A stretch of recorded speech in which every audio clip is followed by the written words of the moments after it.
O meu nome é Abel Rodrigues, eu sou do Fridays for Future Brasil e do Fridays for Future Portugal.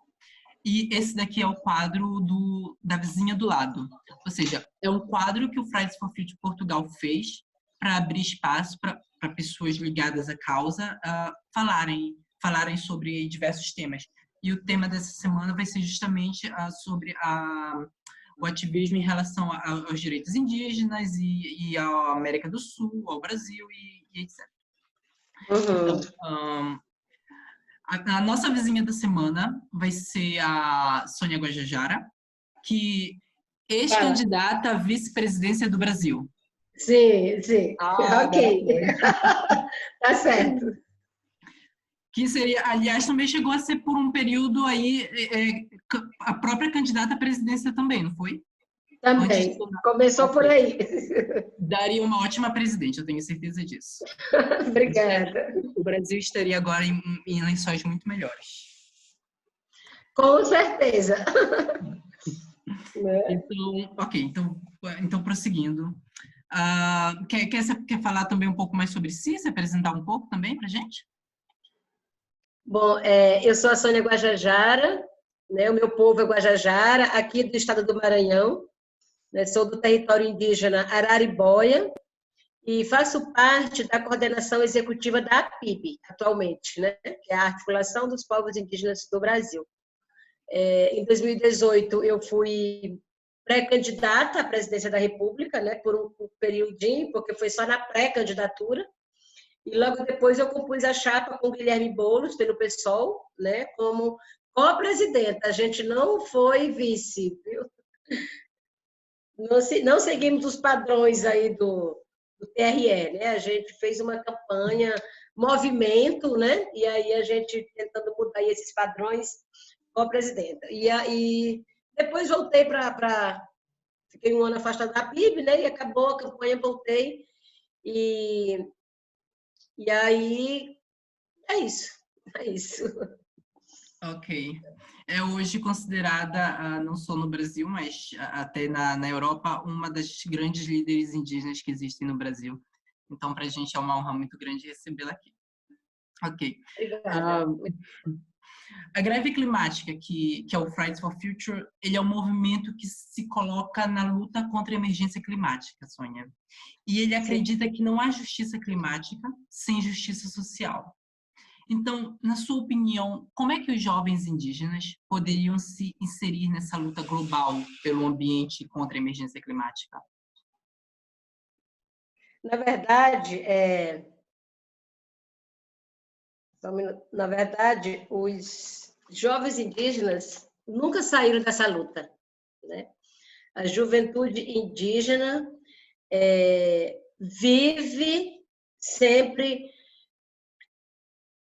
garantindo, né, esse equilíbrio climático, porque o modo de vida próprio, né, dos povos indígenas, já por si só, né, já preserva, já traz esse equilíbrio, já garante o que há ainda, né, de biodiversidade e o que há de territórios de território verde, né?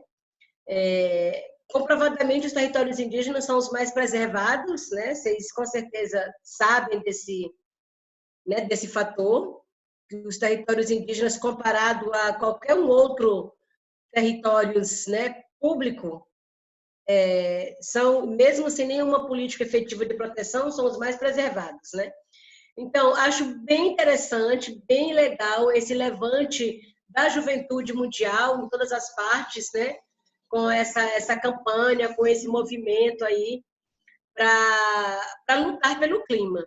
E com certeza, né, esse lema que vocês trazem, que não há justiça climática sem a justiça social, é fundamental. Né? É fundamental para a gente fazer com que a sociedade compreenda o papel que os povos indígenas exercem, né, em todo esse processo. É fundamental para a sociedade entender que o modo de vida dos povos indígenas, né, é que garante esses territórios aí também protegidos, né? Então é importante que haja para isso, né? É importante que haja a proteção dos direitos sociais, né? É importante que haja a garantia desses direitos, Porque se não houver, né, esses direitos sociais, o direito ambiental, o direito dos povos indígenas ao território, né, não vai ter luta nenhuma que se sustente. Pode vir de onde for, pode reunir todas as outras sociedades, mas se não houver esse respeito ao direito dos povos indígenas, né, e esse direito ao território, nenhum movimento vai segurar, né? Então, os jovens indígenas, a juventude indígena já está com esse movimento também para fora, porque eu falei aqui que a gente vive esse movimento, né, secularmente, né, considerando aí que são mais de 5 séculos, né, aqui de existência, da presença de invasores aqui no Brasil, né, nós indígenas já há milhares de anos, né, certeza, a gente aqui, mas embora eu falei que a gente vive isso o tempo todo, porque o nosso modo de vida naturalmente, né, já contribui com o clima, mas é muito importante que a gente possa abrir mais espaços para que a juventude indígena se insira também nesse processo externo, para trazer essa sensibilização, essa conscientização, né, para as outras pessoas. Porque é impressionante o quanto que a gente percebe todo dia, toda hora, né, o afastamento das pessoas que moram na cidade ou que nunca viveram no campo, né, que nunca viveram na zona rural, assim, com o meio ambiente. O povo não entende que a sua própria vida depende de um ambiente protegido, né, preservado, cuidado, e que isso é responsabilidade de todo mundo, né?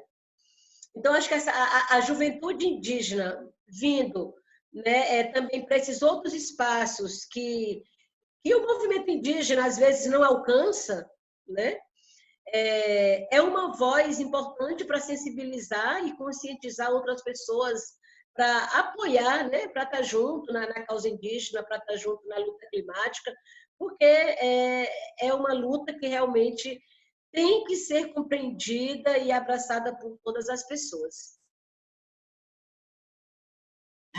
Sim, sim, realmente é uma coisa que a gente percebe é que, de fato, as várias comunidades indígenas elas não fazem essa luta, tipo, eventualmente, como o resto do mundo, não, elas estão nessa luta constantemente, não é? Até porque é uma luta pela sua casa, pela terra, e como nós vemos, como nós estamos vendo nos últimos anos, é uma luta até pela vida.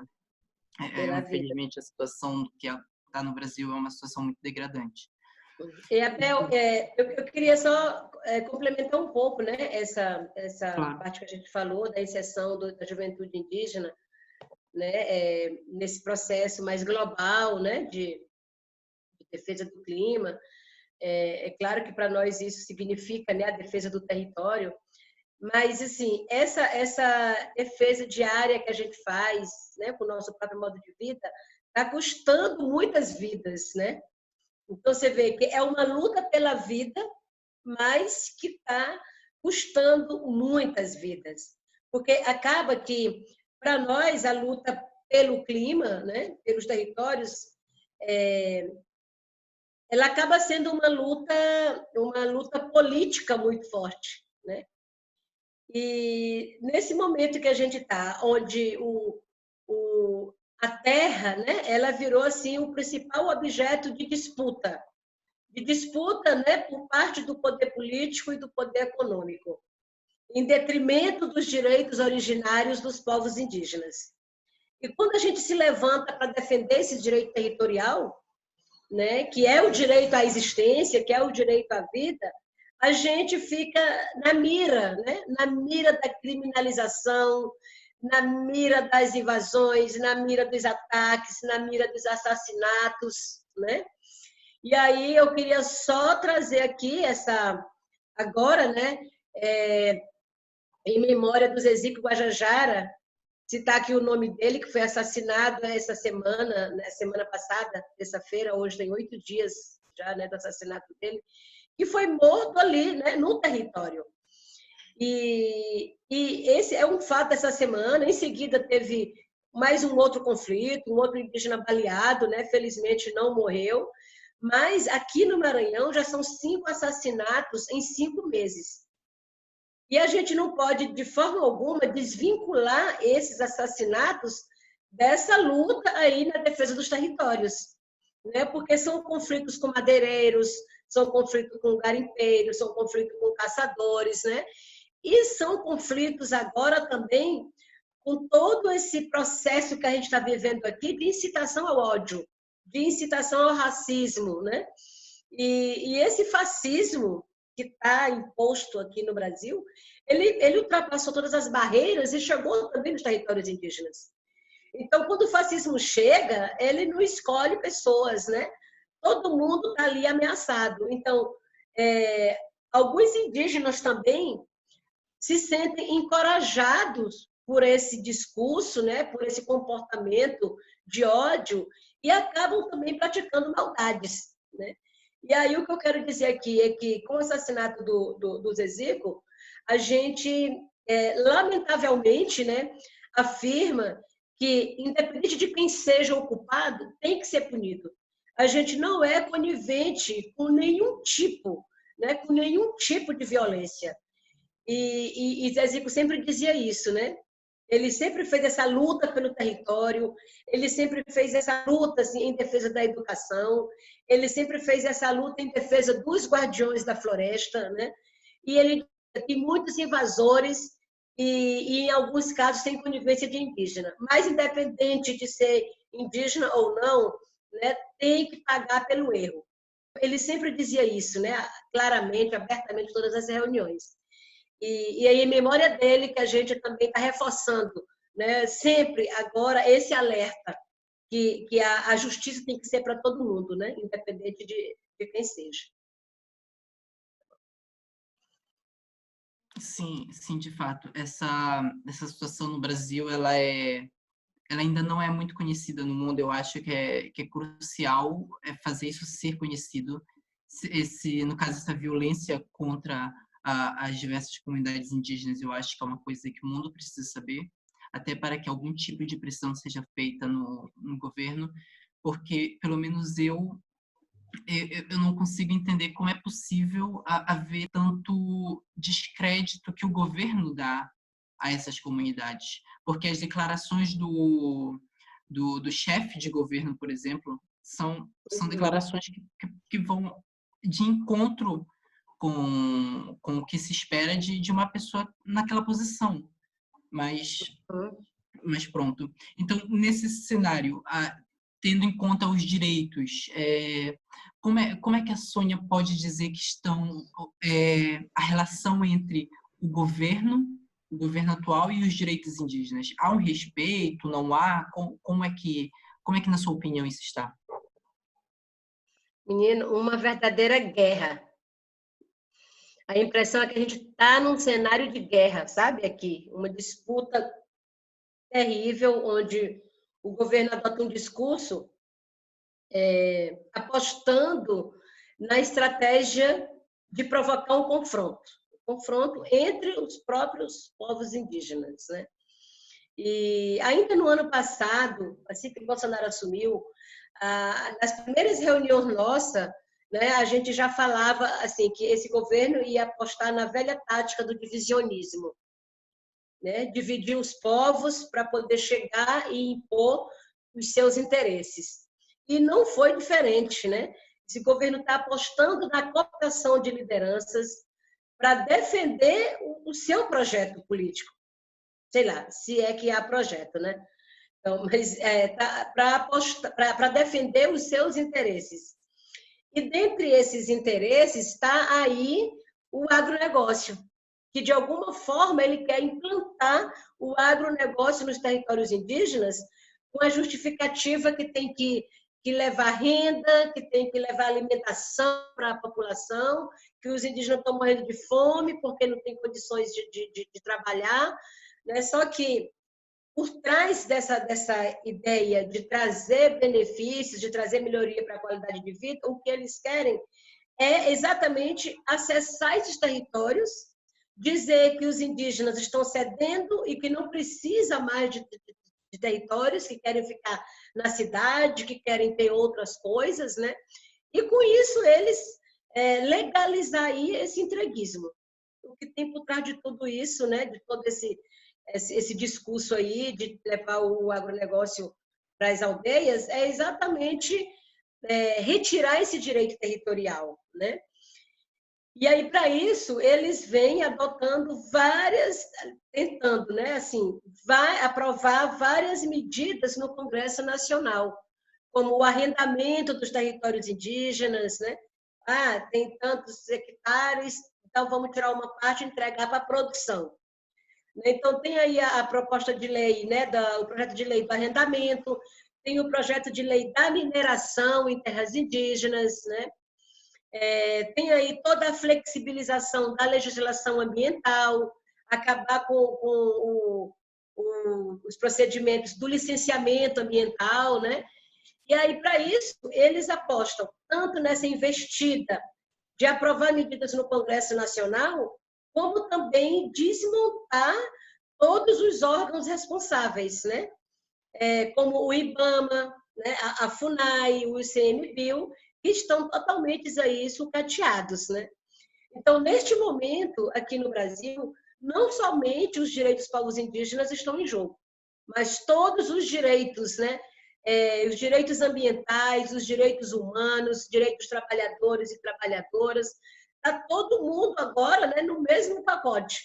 Então, a gente diz, né, que a gente que sempre esteve na linha de frente, fazendo essa luta, né, pelo respeito aos direitos indígenas, hoje está ruim, está difícil, está, né, muito pior, mas a gente se sente mais fortalecido porque tem muito mais gente junto.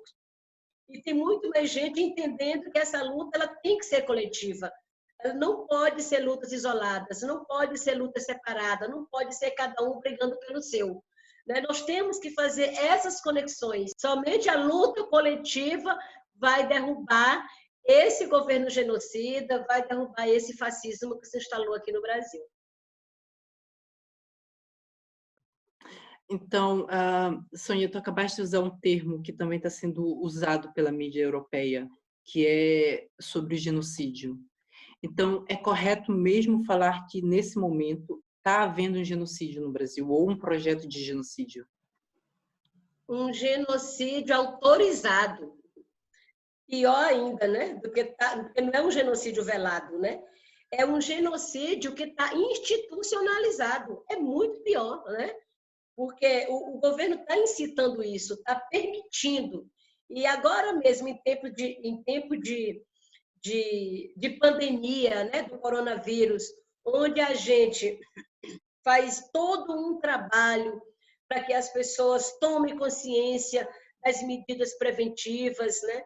E nós estávamos aí totalmente debruçados a orientar medida preventiva para os povos indígenas, né? Dizendo para permanecer nas aldeias, né? Fique nos seus territórios, não venham para a cidade, somente se for em caso de extrema urgência. Não deixe pessoas entrarem nas aldeias, não recebam visitas.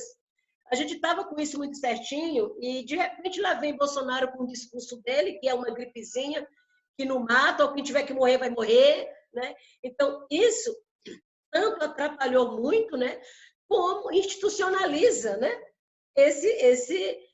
assim, a matança geral, né, e isso é o genocídio, porque é morte coletiva, né?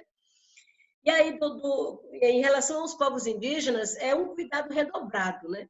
Em tempos de pandemia perigosa, é preciso um olhar direcionado aos povos indígenas de maneira diferenciada. Não pode ser o mesmo olhar que é dado para as pessoas que estão na cidade, porque nós, indígenas, temos um modo de vida diferente. E o próprio modo de vida comunitário, compartilhado, pode facilitar ainda mais a propagação do vírus, né?